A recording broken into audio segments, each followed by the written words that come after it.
पैसों की खेती। भोलापुर नाम के गांव में सूर्य सिंह नाम के आदमी के सूरज और विजय नाम के दो लड़के थे। सूरज बड़ा होने के साथ ही बहुत ही होशियार था। उसके विपरीत विजय था। विजय बहुत ही सीधा और भोला लड़का था। कुछ दिनों बाद सूर्य सिंह ने उन दोनों की शादी करवा दी। सूरज की शादी सुहानी से हुई और विजय की शादी रेवती से हुई। उनके घर में सभी हंसी खुशी रहा करते थे। कुछ दिनों बाद सूर्य सिंह को अपनी बिगड़ती हुई तबीयत देख विजय की बड़ी चिंता होने लगी थी, क्योंकि उन्हें पता था कि सूरज बहुत ही होशियार है। उनके जाने के बाद सूरज उनके जायदाद में से विजय को कुछ भी नहीं देगा। ये देख सूर्य सिंह मन में सोचते हैं, मेरे जाने के बाद विजय का क्या होगा। सूरज विजय के भोलेपन का फायदा उठाकर उसे जायदाद में कुछ भी नहीं देगा और उसे दर दर के ठोकरें खाने के लिए छोड़ देगा। ऐसा सोचकर सूर्य सिंह चिंतित रहने लगे। कुछ दिनों में विजय को एक बेटा हुआ जिसका नाम था रवि। रवि छोटा होने के कारण घर में सभी उससे बहुत लाड़ प्यार किया करते थे। कुछ साल में सूरज को भी एक लड़का हुआ। अब सूर्य सिंह का समय उन बच्चों में अच्छी तरह से जाया करता था। रवि अब 8 साल का हो गया था। तभी एक दिन, बेटे, मैं तुम्हें ये सिक्के दे रहा हूँ, इन्हें तुम संभाल कर तुम्हारे पास रखना। इन सिक्कों से समय आने पर तुम खेती कर सकते हो। दादाजी, मैं इन सिक्कों से खेती कैसे कर सकता हूँ? मैं तो कितना छोटा हूँ। सूर्य सिंह रवि के कान में कुछ बताते हैं और रवि समझ जाता है कि उसे क्या करना है। अब रवि खेलने चला जाता है। अब ऐसे ही दिन बीत रहे थे। एक दिन सूर्य सिंह ने खटिया पकड़ ली और बुढ़ापे की वजह से उनका देहांत हो गया। उनके देहांत के कारण कुछ महीने बाद ही सूरज विजय से, पिताजी ने मुझे बुलाकर उनकी आखिरी इच्छा बताई थी। उनकी आखिरी इच्छा क्या थी भैया? पिताजी ने कहा था कि ये हवेली और आम के खेत तुम ले लेना और बाकी हमारा जो दूसरा घर है वो और खेत विजय को दे देना। ऐसा कहा था पिताजी ने। ठीक है भैया, पिताजी ने कहा था तो उचित ही होगा। हाँ विजय, चलो अब तुम इन पेपर पर साइन कर दो और अब तुम उस घर में रहने जा सकते हो। विजय सीधा स्वभाव होने के कारण उसे कुछ समझ में नहीं आया। वो अपने परिवार के साथ अब दूसरे पुराने घर में रहने चला गया। विजय के पास जो जमीन थी वो बहुत ही बंजर थी। उस पर खेती तो क्या, उस पर फसल भी नहीं आ सकती थी। ये देख रेवती को बहुत गुस्सा आया और वो विजय से, आपके सीधे स्वभाव के कारण हमेशा हमारा नुकसान होता है, आपको तो पता भी नहीं चलता। तुम ऐसे क्यों कह रही हो रेवती? मुझे तो कुछ समझ में नहीं आ रहा। आप इतने भोले हो कि आपको आपके भाई ने बंजर जमीन दे दी, ये भी आपको नहीं समझ में आया। रेवती, मेरे भैया ने ऐसा जानबूझकर नहीं किया होगा। वो हमेशा मेरा भला ही चाहते हैं। मुझे आप बताइए, इस बंजर जमीन पे अब आप क्या उगाओगे? विजय सोचने लगता है, मगर वो जमीन बंजर होने के कारण उसका दिमाग काम करना बंद कर देता है।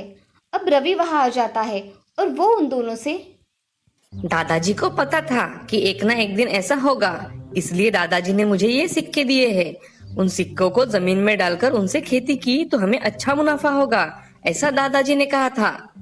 बेटा, क्या तुम्हें ये सब पिताजी ने कहा था? हाँ पिताजी। ऐसा कहकर रवि कमरे में भागते हुए गया और संदूक निकालकर उसमें से सिक्के लेकर विजय के पास चला आया। तभी वो सिक्के देखकर रेवती विजय से, ऐसे सिक्के डालकर क्या बंजर जमीन उपजाऊ बनेगी?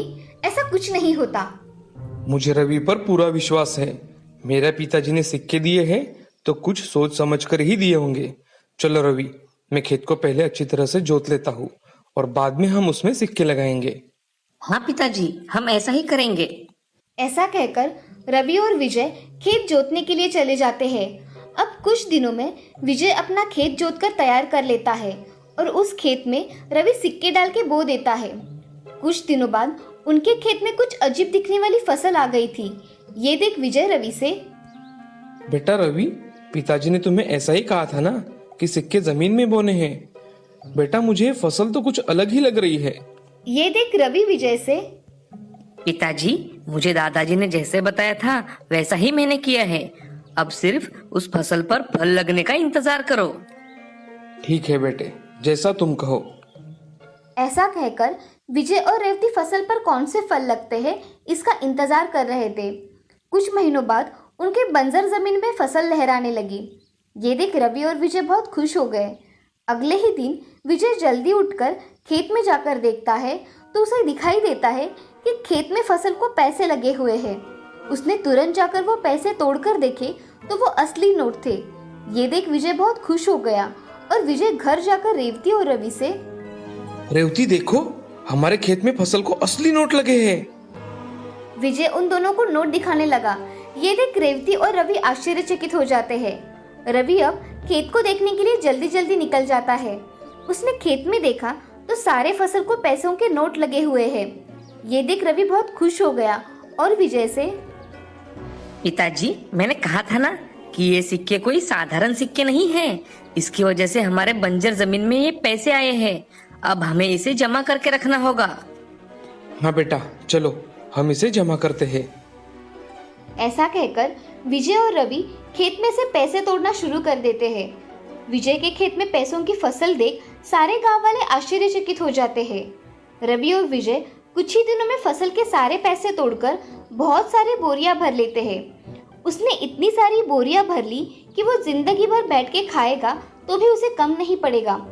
ये बात सारे गांव में पता चल गई थी। सूरज को जब ये बात पता चलती है तभी वो मन ही मन सोचता है, मैंने इसे बंजर जमीन दी, फिर भी विजय को उसमें पैसे मिले।